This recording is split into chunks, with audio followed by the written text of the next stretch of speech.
He's put the monitor. Yo guys, welcome back. Today we made it to my buddy John's house. He's the owner of Sim Container. We're taking a look at his private collection today.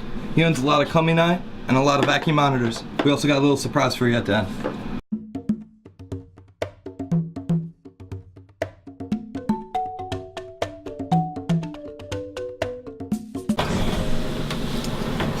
This is a mini Komodo Dragon, dude. Yeah. Yeah, he's really This pretty. is a cumingi, right? Yeah, this is a male cumingi. Gorgeous. And he's about 6 feet now. Yeah. Almost 5 years old, I think. He's a big boy. And he is, he mates with the female that lives here too, but she's hiding in that hole. Okay. She'll come out. She smells the food. Yeah, she'll come out. Put that down so we got room. Look at this beast. Yeah, he's huge.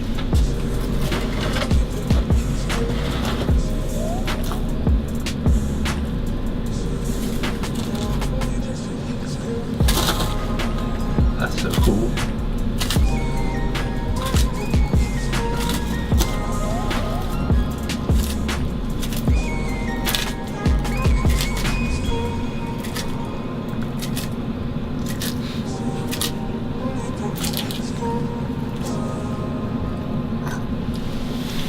Yeah, and he can eat like a dozen.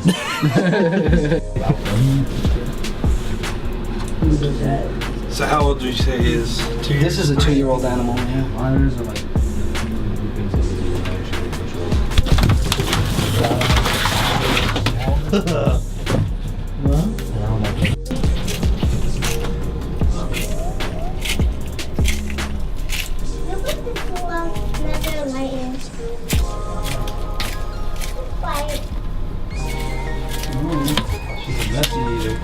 They are messy animals. That's one of their drawbacks. I feel like that's all reptiles. They are very, very messy. I don't know. My snakes are pretty clean. Except for that vine snake. Actually, that vine snake is not clean. They're beautiful, but they are messy. Yeah. He makes a horrible mess in his cage. And this is the nesting over here. This whole So the cage, whole this whole left part of side the is cage. Yeah. So it's 2 feet wide, 4 feet long, 2 feet down. So here we got a large male cumingi. This dude is pretty much a baby Komodo dragon. But let's hear what the master behind everything has to say about this lizard.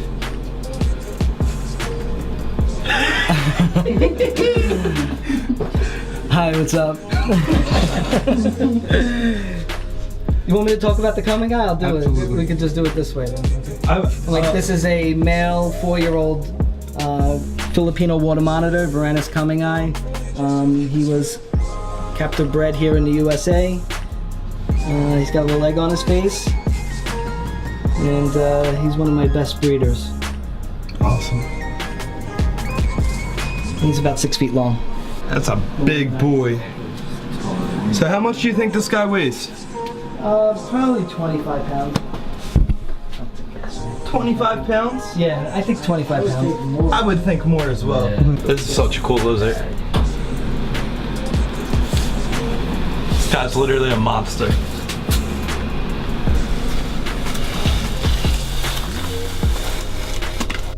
Yo, this is the guy in Jurassic Park when you're sitting in the car, the 2 kids are in the car, and it's banging on the windshield. I mean, honestly, That's this guy right there.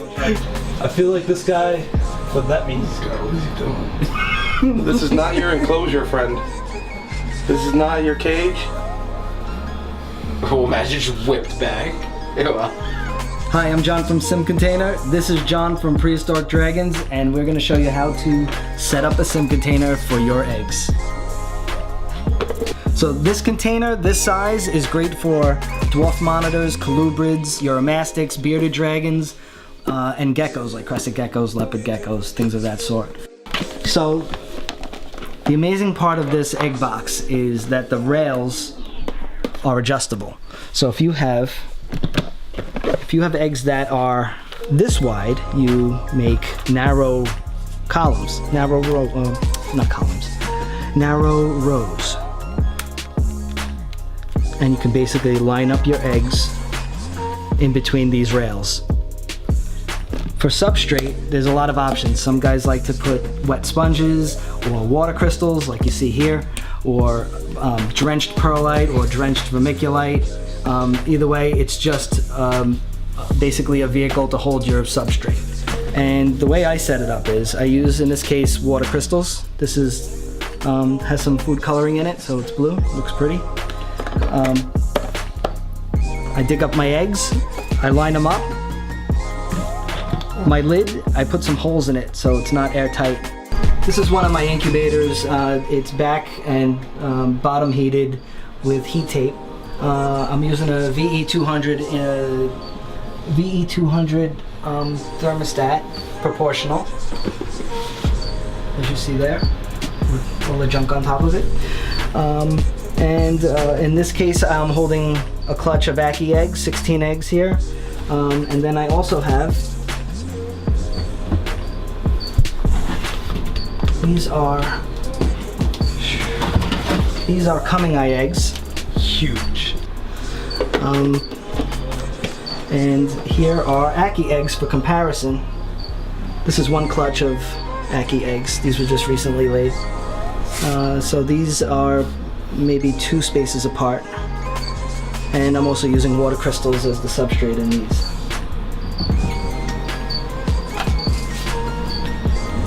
It's pretty crazy how there's so many different species of monitors and their eggs vary in size. They can be literally the size of a quarter, it looks like, all the way to the size of like an egg you would get at the grocery store.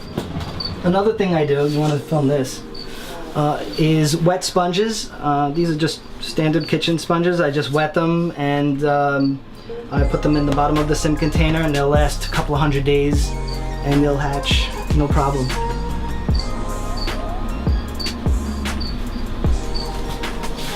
You say it takes about 60 days for the actual eggs to hatch? For the dragon eggs, yeah. For dragon eggs? Yeah, but ackies go about 90 to 120 days. It depends on the temperature. Sometimes it just depends on the clutch of eggs. Sometimes they'll hatch early and sometimes they want to go later. But usually 90 to 120 days you'll hatch the ackie eggs. And then the cumingi hatch, in my experience, at 86 degrees, the cumingi eggs in the sim are hatching about 185 days to 195 days.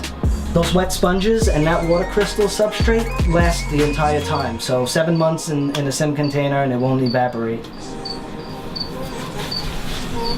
Pretty cool stuff. I'm definitely getting a couple of these. I'm going to be using these for frill dragons. Can't wait to get them going. Yeah, I always add holes in the lid so it's not airtight. And I always leave some airspace under the grid. So when you put your eggs in, there's substrate, it's only about a ½ inch deep, and then a lot of airspace.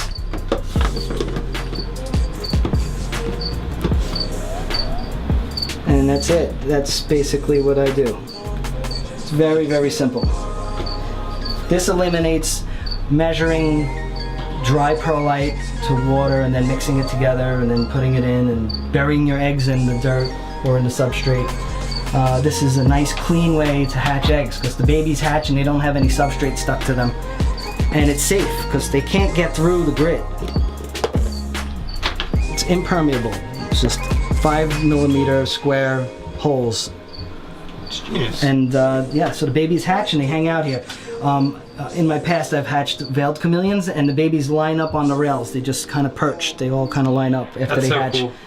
Yeah, so it's great for chameleons, Uromastics, dwarf monitors, colubrids. I hatch hognose snakes in here, corn snakes, leopard geckos, crested geckos. It's a great container. It's very versatile. It works for a lot of different species. I virtually use it for just about any reptile.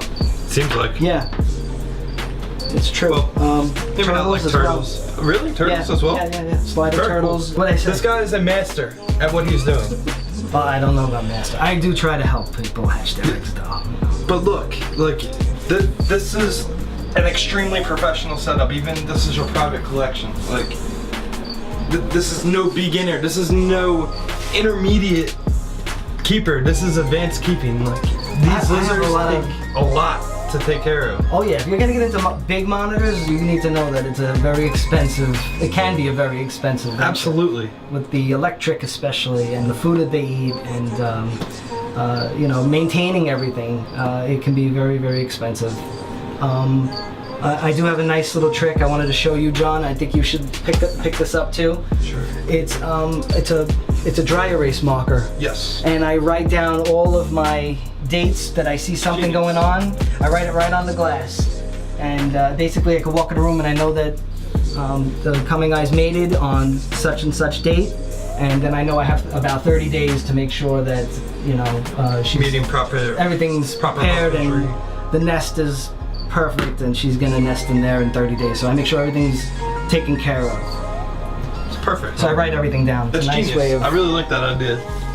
I really like this incubator. This incubator just blows me away how nice it looks. This This is my homemade version of an incubator, but you can find comparable and better models for sale through Hotbox Incubators. He makes an amazing product. we'll leave the link below. Yeah, and so this is mine, and again, I write my dates of when things have been laid, you know, the name of the lizard and how many days and how long it took to hatch, and basically, that's what I do. So cool, man. Just for reference, guys, I'm 5'11". This cage is huge. This is 3 feet tall. This thing's huge. This isn't huge, that's huge. This is a big cage. That is huge.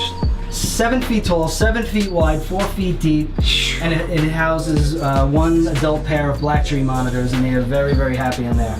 I bet. I would be happy if I was in There's there. 2 nest boxes, and the ground is fully nestable. So, right You can here. get right in there, so it's nice and easy. You put your arm inside, there's nobody gonna jump up and grab you, they're hiding. So it's like the little jungle. The background is printed, and all the greenery is fake, so I'm not maintaining it. It's gonna last forever. Yeah. I like the And I thing. line the walls with cork in some places so they can climb. This is a PVC tube, nesting tube. That's And it's so filled cool. with sphagnum moss and leaves, and it's coated in laminate cork, so it's like Really? peel and stick cork. And it has a door. See the little latch? So is that how you would open to get the eggs out or whatnot? Yes. Okay. And behind that is another nesting container, and that's also filled with leaf litter and sphagnum moss. So they have options. I don't like to just give them one thing to do. They have lots of options. They can nest in the ground, they can nest in the 2 nest boxes. This is basically what you gotta do if you're gonna keep monitoring and you wanna breed them. You gotta cover your bases. You have to cover your nesting. You gotta give them options. They, you know, shit happens. Oh, I shouldn't say that. Things happen, and you got to be careful. You got to cover, you know, all your bases, especially with monitors. You know, they're not like other reptiles. They're like a hairless mammal. They're like a predatory mammal. The hotter they get, the more mammal-like they become. So, and they're smart. So, you got to outsmart them sometimes, and you know, give them things that they can use, like substrate that they understand, and as opposed to like newspaper and fake astroturf bedding, you know. Leaf litter, real dirt, real rocks, real branches. All these branches came from the beach. I hung them up. And I'm smart about my heat because I know that they need the high basking, but I don't want to overdo it, because if I put like 200 watt heat lamps in there, Cook 'em. it's gonna overheat the cage, and it's not what I want. So my bulbs are 65 watt floods, and I just make sure that they're very close to a basking surface. In the case of that log that they're close to, it's about 5-6 inches away from the bulbs. The temperature in that area is about 140 degrees so that's what they bask at. Over there it's a little bit lower because the distance is higher, it's about 120 degrees. Again, I gave them 2 options they can choose from. You want to say hi? This is Emily, right? Yeah. Come on, Emily. She's a 2-year-old girl. She's gravid right now. They mated last week. And she's a very, very curious, sweet girl. And, That's my hand, girl. What do you think chances are of her biting me? Anything can bite you. I don't want to see you get bit, but if you're just calm with her, she's not going to bite you. Just be calm and let her come to you, and don't grab her. She'll come to you. Don't force handle them, they'll come right up to you.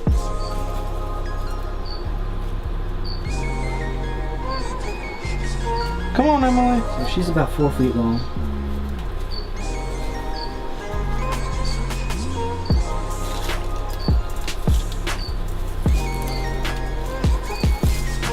Monitors in general are very curious animals. You know, they like to know what's going on in their cage, and if something new shows up, they come out to explore. If the animal's stressed and scared, they don't do this. So this is not a scared lizard. This is a curious lizard. This lizard is Why I'm in a thriving. cage, sitting here on a stump. You gonna let me pet you? Or you gonna rip me up? I don't want to take the chance, to be honest with you. Nah, she had enough of you. Yeah.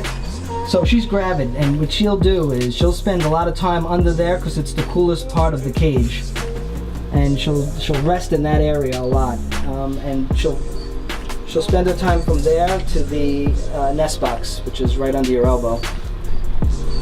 So this is a 4 foot long by 2 foot wide, 2 foot deep nest box, and it's heated with these bulbs and the ambient temperature, and you'll find temperatures inside this nest vary from 90 to 80, and she nests where she wants. And it's usually in an area about 85 degrees.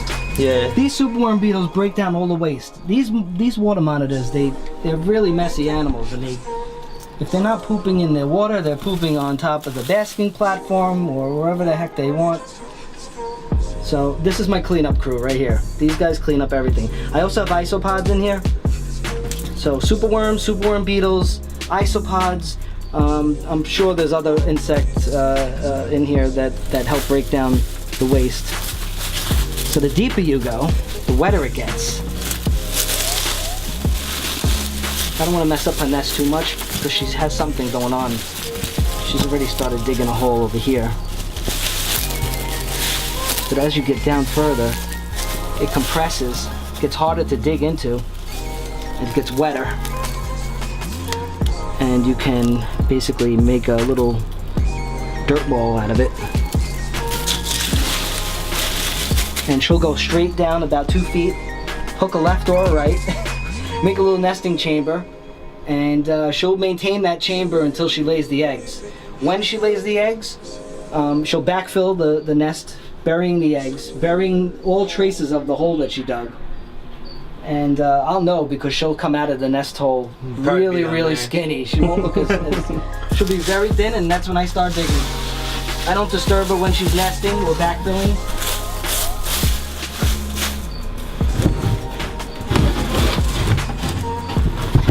There we go. You know, a lot of like amateur guys won't know how important it is to keep a substrate like that. Like my substrate look like this. This is amazing. Yeah, it's leafy. It's leaf real. mulch. It's real. It's real. It breaks down. You have to replace it. Leaves break down very easily. So every November and December, I collect bags and bags of leaves. As much as I can, I'll store them in the garage, and I'll use them as I need them. Because these nests are, there's a lot of leaf mulch in there, and it gets, it disintegrates. It basically turns to dust. So I keep replacing it. I throw bags of leaves in there. But that's also probably really good for the substrate as well. Yeah. Like just, it's biodegradable. Totally. This is a big part of breeding monitors, is the nesting. You got to nail down your nesting. If you're not doing this, and you have the means of like doing a cage that the floor is completely heated, then you could do full cage nesting if you could go deep enough, 2 to 3 feet. That's a lot of work. 3 feet of dirt in one cage is a lot of dirt. And digging it up is, it's a lot of work. Her name is Giallo, which means yellow in Italian. And this is her nest box. This is 3 feet by 2, it's 3 feet by 28 inches wide and 2 feet deep. Damn, so this is 2 feet deep too? No, I'm sorry, this one's about 1.5 feet deep, but it's 30 inches wide and 3 feet long. Jeez. Uh-oh, here comes the big man. Yeah, I'm gonna close it in a second.